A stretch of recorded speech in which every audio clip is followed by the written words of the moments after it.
මෙන්න දිවයින පත්තරේ ප්‍රවෘත්තියක් අනතුරු ඇඟවීමක්. නොදන්නා ලින්ක් සහ WhatsApp වීඩියෝ කෝල් වලට අහු වෙන්න එපා වංචාවක්. පරිගණක හදිසි ප්‍රතිචාර සංසදයයි මෙහෙම කියන්නේ. වාර්තා කරන්නේ කමල් බෝගොඩ.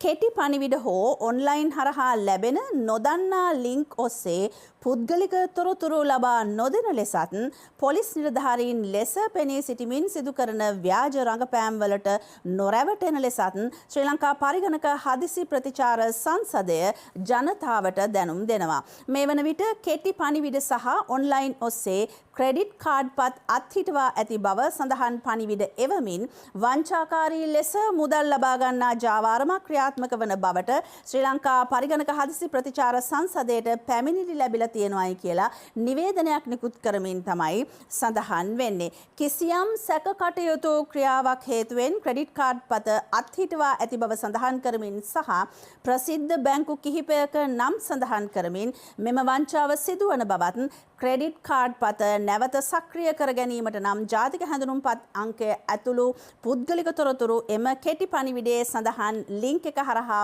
බැංකුවට ලබා දෙන ලෙසත් එම පණිවිඩ හරහා දැනුම් දෙනවයි කියලයි මේ වාර්තාවේ මේ නිවේදනය සඳහන් කරන්නේ. ඒ නිසා නොදන්නා ලින්ක් වලට WhatsApp වීඩියෝ කෝල් වලට අහු වෙන්න එපා. අහු වුණොත් එහෙම ලොකු වංචාවකට ඔබත් හසු වූ අයෙක් බවට පත්වන්නට